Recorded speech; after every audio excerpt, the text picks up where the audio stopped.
테일러 스위프트와 라이블리, 10년 우정. 진짜 멀어진 걸까? 타임라인 총정리. 테일러 스위프트와 블레이크 라이블리는 2015년부터 친구로 지내왔다. 스위프트는 여성 친구들과의 친밀한 관계를 대중적으로 드러내는 것으로 유명하며 그중 가장 오래된 친구 중 하나가 바로 배우 블레이크 라이블리다. 라이블리는 스위프트의 절친한 내부 서클에 포함되어 있었다. 우선 이 둘은 어떻게 만나서 절친이 되었을까? 2015년 라이블리는 로레알 캠페인 사진을 공유하며 스위프트의 배드 블러드 뮤직비디오를 언급했다. 당시 이 광고에는 존 레전드를 포함한 여러 스타들이 함께했고 라이블리는 농담조로 레전드에게 해당 곡의 커버를 제안했다. 이를 본 팬들은 라이블리가 스위프트를 조롱한 것 아니냐는 반응을 보였으나 라이블리는 인스타그램에서 삭제된 게시글을 통해 이를 부인했다. 그 게시물에는 남편 라이언 레이놀즈와 그의 가족이 스위프트 콘서트 백스테이지에 있는 사진이 포함되어 있었다. 그녀는 캡션에 내가 테일러 스위프트를 아내로 삼고 싶어 만든 부두 인형이 있다는 걸 알았다면 그런 말 못했을 거다. 그녀가 내 조카 헤더를 록스타처럼 대해주는 걸 봐라. 내 캐나다 가족만큼이나 테일러를 사랑한다. 테일러 라이블리, 아니 스위프트. 우리 성을 하이픈으로 연결해도 좋다. 블레이크 스위프트 라이블리 포에버라고 적었다. 이 장난 섞인 글은 스위프트의 관심을 끌었고 결국 두 사람은 실제로 만나 친해지게 된다. 2015년 12월 두 사람은 스위프트의 1989 투어 기간 중 호주 퀸즐랜드에 있는 워너 브라더스 무비 월드 테마파크를 함께 방문했다. 당시 점프샷 사진을 함께 공유하며 친구 관계를 대중적으로 드러냈다. 2016년 7월 라이블리와 레이놀즈는 스위프트의 유명한 7월 4일 파티에 참석했다. 스위프트, 당시 남자친구였던 톰 히들스턴, 그리고 라이블리 부부가 함께 찍힌 사진이 공개되었으며 이는 나중에 삭제되었다. 2016년 12월 라이블리는 스위프트의 생일을 맞아 인스타그램에 함께 찍은 셀카를 올리며 어제 생일이었던 내가 정말 사랑하고 좋아하는 사람들, 파트 1, 테일러 스위프트 내가 어떤 존재인지 잘 안다고 적었다. 2017년 11월 스위프트의 앨범 레퓨테이션 수록곡 고어저스의 오프닝 보이스가 바로 라이블리와 레이놀즈의 딸 제임스의 목소리라는 사실이 밝혀졌다. 2018년 7월 스위프트의 레퓨테이션 투어 매사추세츠 공연에서 라이블리 부부는 VIP석에서 딸의 목소리가 나오는 장면에 감격해하는 모습이 포착되었다. 라이블리는 나중에 굿모닝 아메리카에 출연해 우린 정말 부끄러웠다. 저게 바로 무대 부모의 민낯이다 라고 말했다. 2019년 1월 스위프트는 새해 전야를 맞아 히어로 복장을 테마로 한 코스튬 파티를 열었고 라이블리는 오즈의 마법사 도로시로 변신에 참석했다. 스위프트는 인어공주 아리엘로 분장했다. 2019년 12월 스위프트의 30번째 생일 파티에 라이블리와 레이놀즈가 참석했다. 이들은 그룹 사진에서 키스하는 장면으로 눈길을 끌었다. 2020년 7월 스위프트는 깜짝 앨범 포클로어를 발표하며 곡 베티에서 라이블리와 레이놀즈의 세 자녀인 제임스, 이네즈, 베티의 이름을 가사에 포함시켰다. 2021년 그래미 시상식에서 스위프트는 이들을 포함한 두 번째, 세 번째로 내 신곡을 처음 듣는 사람들이라며 수상 소감에서 언급했다. 첫 번째는 당시 연인이었던 조 에린이었다. 2020년 12월 13일 라이블리는 스위프트에게 생일 축하 메시지를 전하며 올해는 힘든 해였지만 너 덕분에 행복도 있었다고 적었다. 에버모어 덕분에 선물을 받은 기분이다. 다른 사람 생일에 선물 받는 기쁨보다 나은 건 없다. 사랑해 라는 문구도 함께 올렸다. 2021년 10월 스위프트는 뉴욕에서 라이블리 가족과 함께 헬로윈을 보냈다. 그녀는 다람쥐 의상을 입고 라이블리의 자녀들과 함께 사탕을 받으러 다녔다. 라이블리는 펄프 픽션의 미아 월리스로 분장했다. 2021년 11월 라이블리와 레이놀즈는 스위프트가 SNL 뮤지컬 게스트로 출연한 날 현장을 방문했다. 녹화 후 열린 애프터 파티에도 함께 참석했으며 라이블리는 그 주 초 자신이 만든 베티 버즈 행사에서 착용했던 빨간 하트 모양 반지를 착용하고 있었다. 팬들은 이 반지가 곧 스위프트와의 협업과 관련된 이스터에그였다고 추측했다. 같은 달 15일 스위프트는 레드, 테일러즈 버전, 수록곡 I Bet You Sing About Me의 뮤직비디오를 라이블리가 감독한다고 발표했다. 이는 라이블리의 연출 데뷔작이었다. 2022년 2월 10일 ACM 어워즈에서 스위프트와 감독 라이블리가 I Bet You Sing About Me, 테일러즈 버전, 뮤직비디오로 후보에 올랐다는 소식이 발표된 후 스위프트는 인스타그램 스토리를 통해 기쁨을 표현했다. 축하해 블레이크 라이블리, 마일즈 그리고 킬리잉 텔러. 단체 포옹, 이라고 썼으며 이 비디오를 만드는 게 너무 즐거웠고 앵머워즈즈에서 올해의 비디오 후보로 지명해줘서 정말 멋지다고 덧붙였다. 해당 뮤직비디오는 스위프트와 라이블리가 공동으로 각본을 썼고 라이블리는 스위프트의 오빠 오스틴과 함께 프로듀서로도 참여했다. 2022년 6월 11일 라이블리는 뉴욕 시비콘 극장에서 열린 2022 트라이베카 페스티벌의 일환으로 진행된 All Too Well 더 쇼필름 상영회에 참석했다. 그녀의 남편 라이언 레이놀즈도 함께 자리해 친구 스위프트를 응원했다. 라이블리는 흰색 미디 드레스에 황갈색 핸드백, 금 장식에 누드색 티스트랩 펌프스를 착용했다. 이 신발은 2019년 스위프트가 지미 펠런의 투나잇쇼에 출연했을 때 신었던 것과 같았다. 스위프트는 이 자리에서 10분짜리 뮤직비디오 All Too Well을 상영했다. 2022년 9월 7일 제56회 CMA 어워즈를 앞두고 컨트리 음악협회는 후보 명단을 발표했고 라이블리는 스위프트의 I Bet You Sing About Me, 테일러즈 버전, From the Vault를 연출한 공로로 올해의 뮤직비디오 부문에 지명됐다. 이는 라이블리가 처음으로 CMA 어워즈 후보에 오른 순간이었다.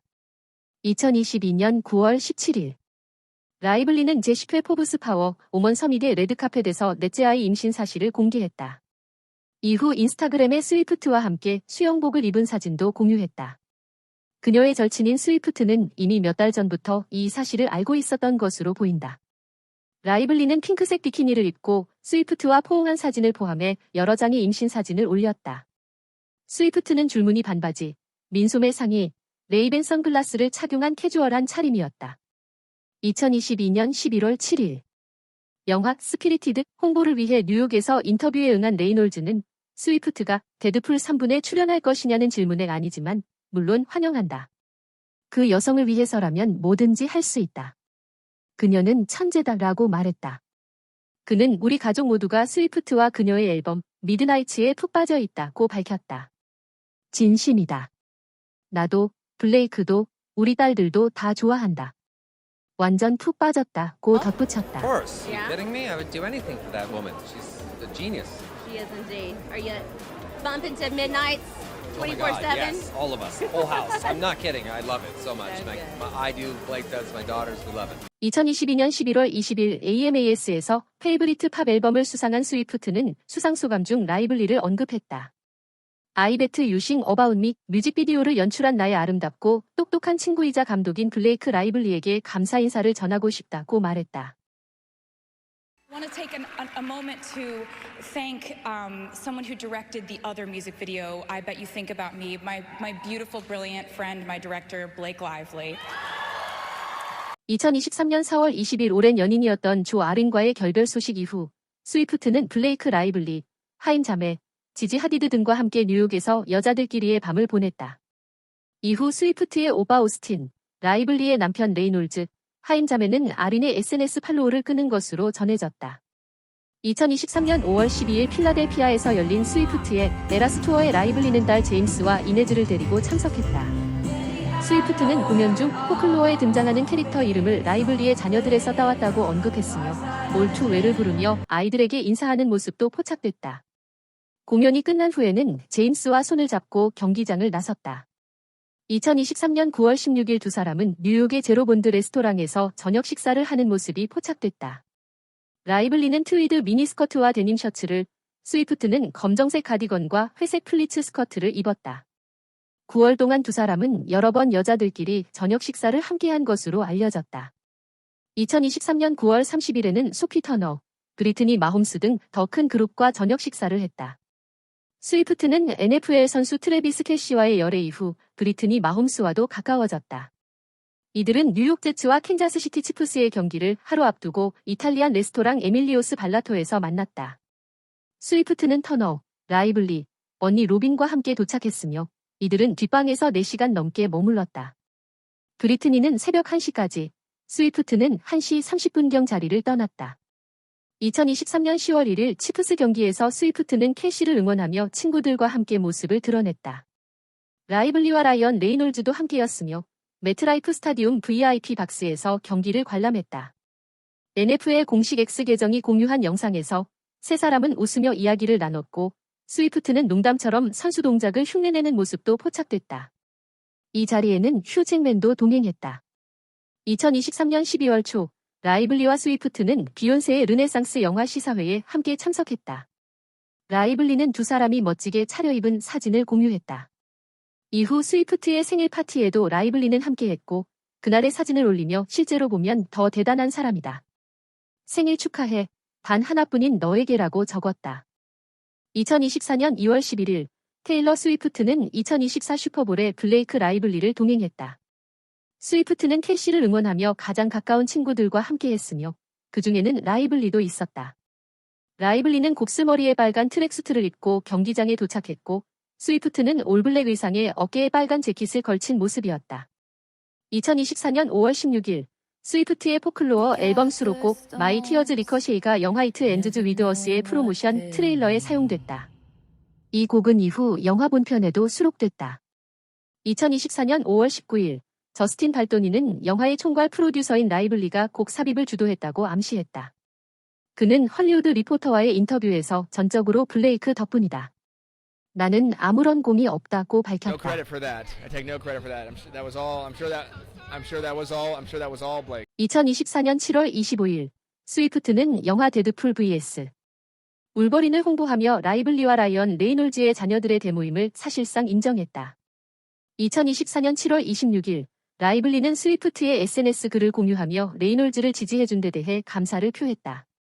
스위프트는 이 영화는 현실을 벗어난 야생의 탈출구 같다며 레이놀즈의 헌신을 높이 평가했고 이에 라이블리는 나는 그래미도 14개 졌고 월드투어 매진 기록도 없다고 농담을 덧붙였다. 2024년 8월 5일 라이블리는 한 패널 토론에서 스위프트는 영화 제작 과정을 함께한 사람이었다고 말하며 그녀의 지지를 언급했다. 2024년 8월 6일 라이블리는 에이타과의 인터뷰에서 트레일러에 삽입된 곡을 처음 선택한 것은 소니였다고 밝히며 소니가 그 곡을 골랐고 우리는 그 의미를 느꼈기에 영화에도 삽입했다고 설명했다. 2024년 8월 7일 발도니는 억세스 할리우드와의 인터뷰에서 영화 주인공 릴리 블룸의 아역으로 이사벨라 페레르를 선택하는 데 있어 스위프트와 라이블리의 의견이 반영됐다고 밝혔다. 페레르는 오디션을 도운 사람이 스위프트였다는 걸 나중에 알았고 너무 놀랐다고 말했다. 같은 날 라이블리는 헐리우드 리포터와의 레드카펫 인터뷰에서 스위프트의 모든 곡이 좋았다며 곡 선택 배경을 전했다. 2024년 8월 9일 영화 이트 엔드즈 위드 어스가 개봉했다.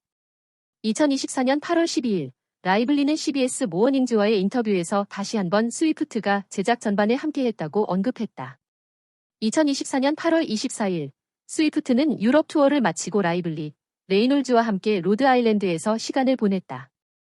이 자리에는 브래들리 쿠퍼, 패트릭 마홈스 부부, 켈시 형제 등도 함께했다.